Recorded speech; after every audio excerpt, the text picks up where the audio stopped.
Frontline Updates, where we delve deep into military strategies and updates from conflict zones.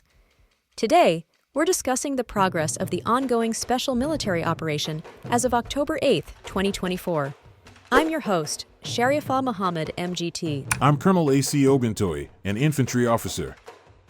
Cumulative losses. Since the beginning of the operation, substantial Ukrainian military assets have been destroyed, including aircraft, helicopters, UAVs, tanks, and other armored vehicles. Welcome to Frontline Updates podcast, where we break down the latest developments from the world's most pressing conflict zones. I'm your host, and today we're joined once again by Colonel A.C. Oguntoye, an infantry officer who has been leading operations on the ground. Colonel Oguntoye, thank you for taking the time to speak with us today. Thank you. It's my duty to provide an update on our ongoing operations. Let's jump right into the details. You've provided a briefing on the progress of the special military operation as of October 8, 2024. Can you start by sharing the significance of yesterday's missile strike? Yesterday, the armed forces of the Russian Federation carried out a coordinated strike using our hypersonic aeroballistic missiles, known as the Kinzhal. The targets were key infrastructure elements of the Ukrainian armed forces airfields. I can confirm that all designated targets were successfully hit, which has severely disrupted their operational capabilities in that sector. Hypersonic missiles, that's a significant escalation. What advantage does this give your forces on the ground? The use of hypersonic missiles like the Kinzhal is a game changer because of their speed and precision. It allows us to strike critical targets with minimal warning time, which can incapacitate enemy infrastructure before they can mount a response. This strategic advantage disrupts their logistics and ability to regroup, thus giving our ground forces a more secure environment to advance. Speaking of ground forces, can you tell us more about the current situation in the Kharkiv region, especially with your North and West groups? Absolutely. In the Kharkiv region, our North group of forces has made significant strides, especially in the Lipsy and Volchansk directions. We defeated units from the Ukrainian 57th Motorized Infantry, 92nd Airborne Assault Brigades, and the 113th Territorial Defense Brigade near Lipsy, Volchansk, Maly Prokity, and Zolokiv. The Ukrainian forces lost around 50 servicemen, 3 vehicles, and an ammunition depot in these engagements.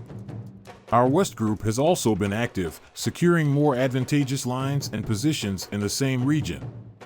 They managed to neutralize elements of the 14th, 30th, 44th, and 53rd Mechanized Brigades, among others.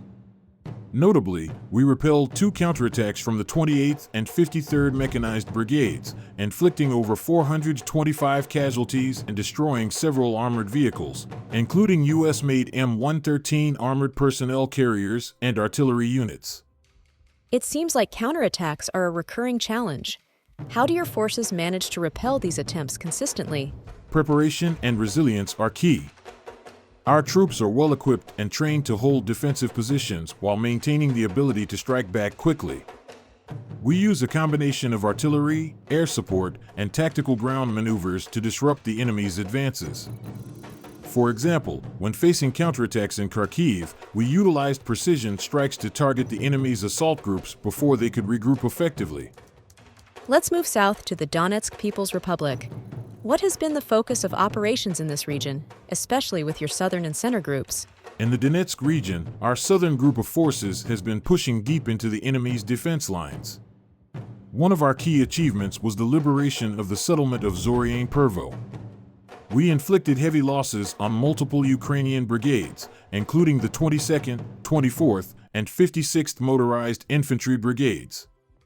Ukrainian casualties amounted to 855 servicemen, along with the destruction of various artillery units, including the German-made Panzerhaubitze 2000 self-propelled artillery. Our center group of forces has also made progress, occupying more advantageous positions around settlements such as Dzerzhinsk, Dmitrov, and Sherbanovka.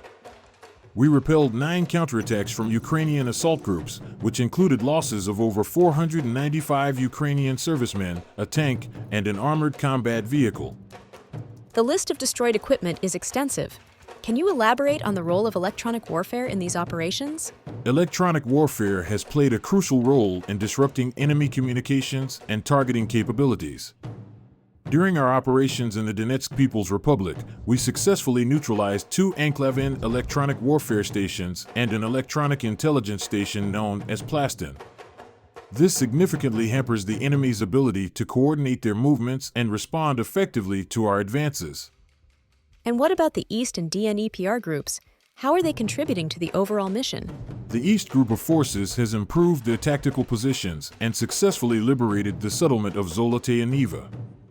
In this area, we inflicted losses on the 72nd Mechanized and 58th Motorized Infantry Brigades of the Ukrainian Armed Forces, among others. Despite facing counterattacks, we maintained our ground and minimized our own losses while inflicting casualties on the enemy. Our Dnieper Group has focused on operations in the Zaporizhia and Kherson regions. They have been targeting Ukrainian units such as the 141st Infantry and 128th Mountain Assault Brigades. Ukrainian losses in this sector included 55 servicemen and the destruction of vehicles and an Anklavin electronic warfare station. You mentioned earlier that aviation and missile strikes have been targeting infrastructure. What are the primary targets in these aerial operations? Our operational tactical aviation, strike drones, and missile forces have targeted a range of critical infrastructure. This includes a container ship carrying ammunition, a workshop for unmanned aerial vehicle production, and concentrated enemy personnel and equipment across 142 locations. By focusing on these targets, we aim to reduce the enemy's ability to resupply and mount coordinated attacks. And how has your air defense been performing against Ukrainian attacks? Our air defense systems have been quite effective. Recently, they intercepted 3 U.S.-made HIMARS rockets and shot down 49 unmanned aerial vehicles. This capability is vital for protecting our frontline troops and maintaining control of the airspace over the battlefield. Let's turn our attention to the Kursk region. What are the ongoing challenges there, and how are you addressing them? The Kursk region has seen intense engagements, with Ukrainian forces attempting incursions into Russian territory. Our North Group of Forces has been leading the offensive operations, defeating Ukrainian formations such as the 2nd, 41st, and 115th Mechanized Brigades in areas like Durino, Lubimovka, and Novi Put. Over the past 24 hours, we repelled 2 counterattacks in this sector, resulting in Ukrainian losses of up to 40 servicemen and several armored vehicles. Our strategy in Kursk involves a combination of ground offensives, artillery strikes, and precision airstrikes to dismantle enemy concentrations before they can organize effectively. Since the start of operations in this direction, Ukrainian losses have surpassed 21,250 servicemen, along with significant quantities of military hardware. It's clear that these operations are complex and multifaceted. What are your strategic priorities moving forward, and how are FABs used? Our primary focus is to maintain the momentum of our advances while continuing to degrade the enemy's capacity for sustained resistance. This means pressing forward in key regions like Donetsk and Kharkiv while holding our defensive lines in the Kursk area. Our objective is to disrupt their logistics, destroy critical infrastructure, and exert pressure across multiple fronts to prevent them from regrouping effectively. We now have a significantly greater number of guided aerial bombs deployed, which is visibly impacting the battlefield. Our tactics are evolving, with the infantry's advance on Ukrainian strongholds increasingly supported not only by artillery and drones, but also by operational tactical aviation. As soon as the assaults encounter fortifications, the infantry is immediately airlifted to the next objective, advancing over the debris and remains left by the strikes. This combined arms approach has been developed and refined, and is now being employed on a larger scale.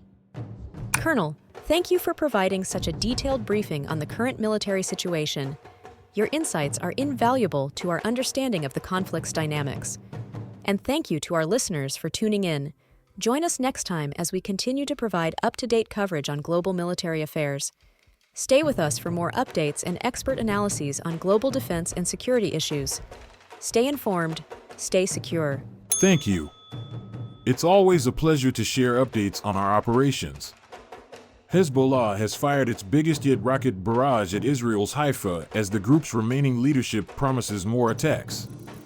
At least 25 Palestinians, including 5 children and 2 women, have been killed in Israeli airstrikes on central Gaza as soldiers systematically work to empty the war-battered north.